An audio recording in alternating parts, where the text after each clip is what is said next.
Les affaires publiques n'ont plus de secret pour lui. Les vrais enjeux. Les vraies questions.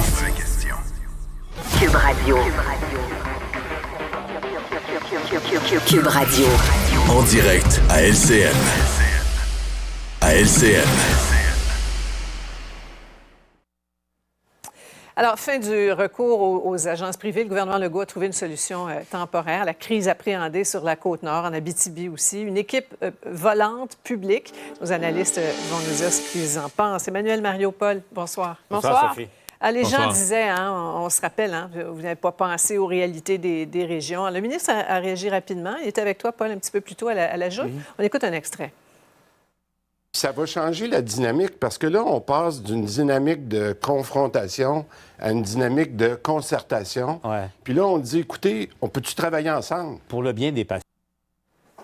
Ouais. Enfin, oui. Pensez quoi de cette stratégie?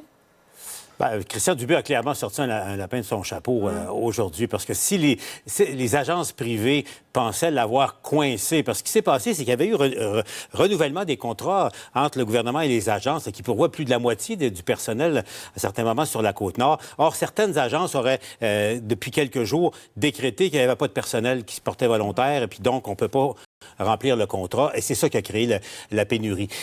D'un seul coup, Christian Dubé a fait d'une pierre deux coups aujourd'hui, on doit le dire. Premièrement, le feu n'est pas éteint, mais il est sous contrôle. Il se sort de la menace de ces agences privées là, qui, selon certains, se livraient carrément à du chantage. Puis en même temps, il conclut cette entente-là. C'est une relation nouvelle avec deux centrales syndicales, la FTQ et la CSN, on le souligne, mais ça pose d'autres questions.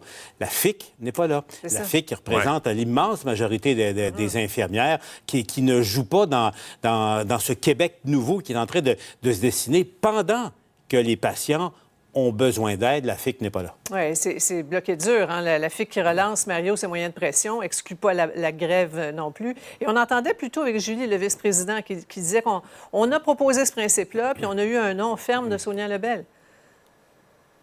Oui, j'ai entendu ça moi aussi, là, mais dans les faits, c'est Paul qui a résumé la situation très bien. Là. Aujourd'hui, les syndicats demandaient à Christian Dubé « Arrête de faire avec les agences ». Christian Dubé fait ce que les syndicats souhaitaient et qui est souhaitable pour la collectivité, je pense aussi, là, de se sevrer des agences. Et au moment où on est dans l'opération, ça brasse dans le bateau, là, on a besoin d'aide. Christian Dubé arrive avec les deux autres syndicats qui lui amènent le personnel dans une entente, la FIC. Tu sais, à un moment donné, la FIC là, aurait dû être là. Quand tu fais pas partie de la solution, les gens finissent par conclure que tu fais partie du problème. Là. Ouais. C'est un coup de maître, Emmanuel? Oui, parce que je pense que ça donne un bel exemple que c'est possible de sortir de l'affrontement dans le réseau de la santé, puis tout le monde a compris que le réseau de la santé peut pas se remettre sur les rails si on est toujours dans cette logique d'affrontement.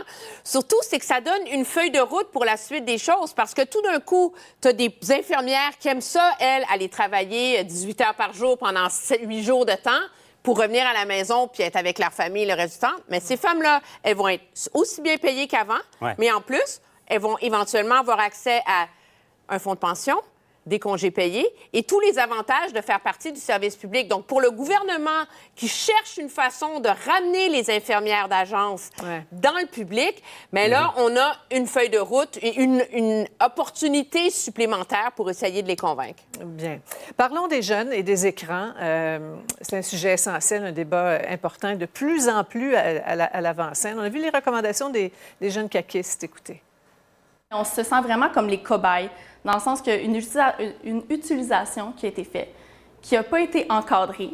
Puis là, on se rend compte, maintenant qu'il y a des effets sur notre sommeil, maintenant qu'il y a des effets sur notre socialisation puis sur notre concentration, on se dit « Oh, il faudrait peut-être agir ».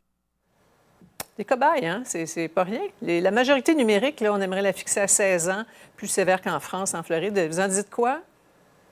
Bien, moi, personnellement, je suis d'accord. Je suis totalement en faveur. Le problème, c'est est-ce qu'on est capable... Est-ce que Québec a le pouvoir de faire ça dans notre fédération? Est-ce que c'est la meilleure façon de procéder à l'échelle de la société? C'est une chose pour un parent de dire « t'auras pas de médias sociaux, bébé », mais c'est une autre chose de réussir à le mettre en œuvre. Moi, je pense que la beauté de ça, c'est qu'on est en train de voir une espèce d'approche transpartisane potentiellement se dessiner entre le PQ et la CAQ là-dessus.